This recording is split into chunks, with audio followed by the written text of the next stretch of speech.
Bienvenue au Mont-Rigaud tout le monde. J'espère qu'on m'entend bien. On va faire une petite vidéo. On arrive à Notre-Dame-de-Lourdes. Je sais pas si vous pouvez voir là-bas. On est au Mont-Rigaud. J'avais le goût de faire changement aujourd'hui et ça me tentait pas de faire du vélo stationnaire. Fait que vu qu'il fait super beau, je me suis dit que c'était le temps parfait pour venir ici. Je sais pas si le chantier va être beau, mais on va essayer de monter jusqu'en haut.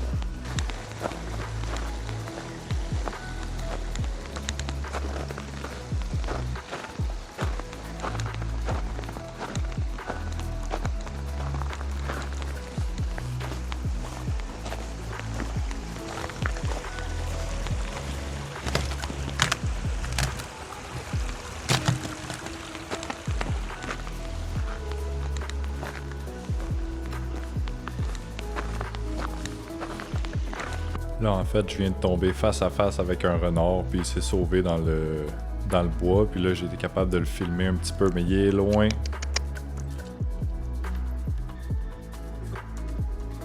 Je suis pas capable de zoomer plus, sorry! J'aimerais ça l'avoir de plus proche. C'est sûr qu'avec la face que j'ai, je le comprends de s'être sauvé.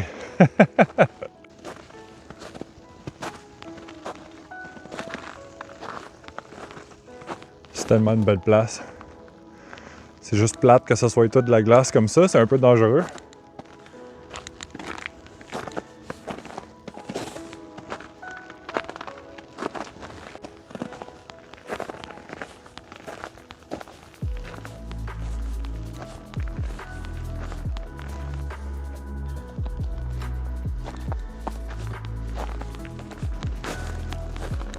Vous voyez toutes les roches ici.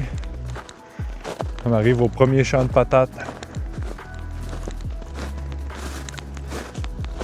Ils appellent ça comme ça, si je me souviens bien. En fait, ici, c'est une place religieuse. Puis, dans le temps, vous voyez en arrière, ici, il y a plein de roches. Ici, c'est comme un gros champ de roches, là, partout. Partout par là-bas aussi, c'est un gros champ de roches. Ça, en fait, supposément, c'était des fermiers qui avaient ça. Et c'est des gros champs de patates. Puis dans le temps, avec la religion, il n'y avait pas le droit de travailler le dimanche. Parce que c'était la journée du Seigneur. Puis une bonne journée, il y a eu des travailleurs qui sont rentrés le dimanche parce qu'ils étaient en retard sur la cueillette des patates. Si je me souviens bien, là, peut-être que je me trompe, mais me semble la légende, c'est ça. Puis toutes les patates se sont transformées en roches. Donc c'est ça, on vient de dépasser le premier champ de patates. Je suis pas certain à 100%, mais je pense que ça c'est le deuxième champ de patates. Donc si c'est ça, celui-là il est un peu moins gros que le premier.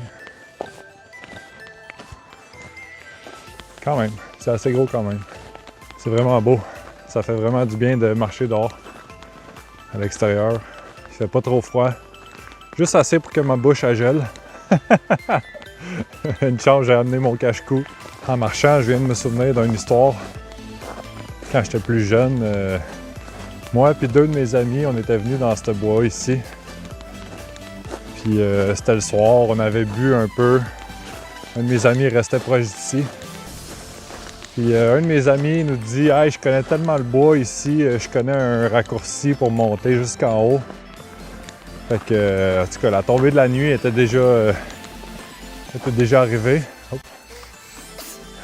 On a deux passages, excusez. Ouais, c'était déjà la nuit dans le fond, c'était le soir, il était peut-être 10-11 heures. Puis on est parti dans le bois. On a passé par le raccourci de mon ami. Puis un peu plus loin pour réaliser qu'on était perdus. On s'était fait un feu dans le bois parce qu'à un moment donné, on commençait à avoir froid. Dans le temps, on n'avait pas des téléphones intelligents. On avait juste des téléphones, des flips, là, des flip-flops, ceux-là que tu ouvres en deux. Puis en tout cas, là, on s'en allait avec notre petite lumière comme ça. Puis là, à un moment donné, Il y a des heures qui passent. Là, comme je vous dis, on s'était fait un feu pour se réchauffer un peu parce qu'il faisait pas chaud.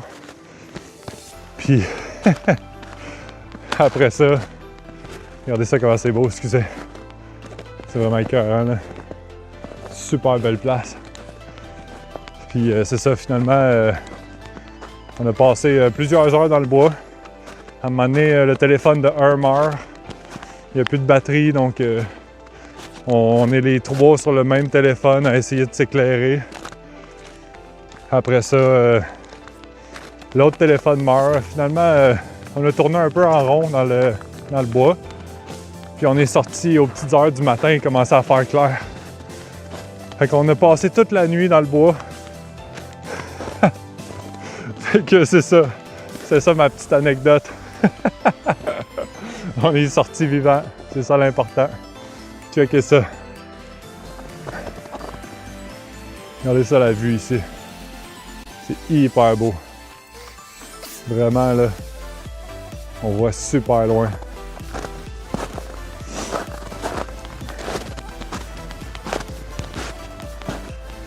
On arrive en haut de la montagne.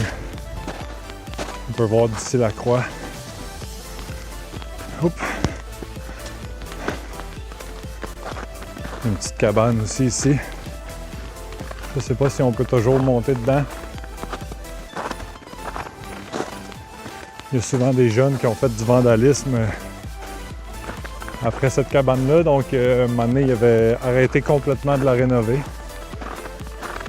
Parce que les jeunes venaient ici puis ils ramassaient des bouts de bois après cette bâtisse-là, puis ils faisaient des feux avec ça. Et je sais que pendant un bout, ils avaient complètement arrêté de le rénover. Ah, il y a de l'air correct. On peut voir la vue. Attendez, je vais monter en haut, là. J'espère qu'il n'y a pas de danger. Que je passe au travers des barreaux.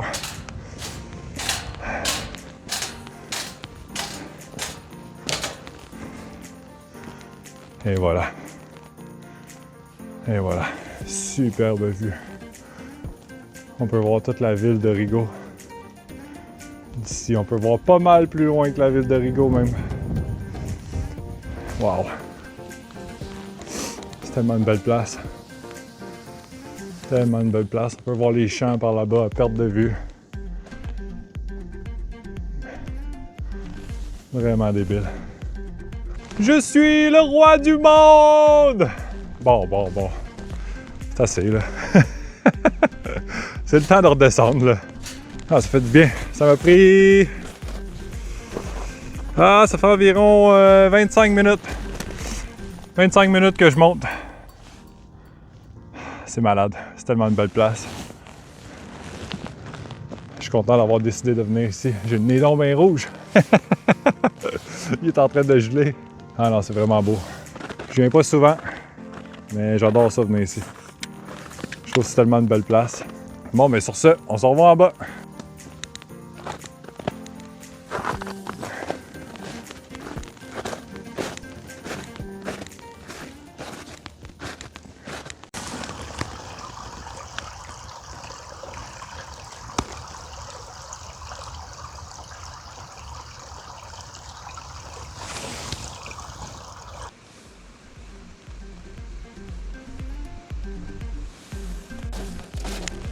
Ça fait environ 25 minutes que je descends. J'ai failli me planter 2-3 fois. C'est une bonne moyenne. Et j'arrive à mon auto, fait que si vous avez aimé ça, droppez un petit like, droppez un commentaire, puis dites-moi si vous avez aimé cette vidéo-là. Ciao, ciao la gang!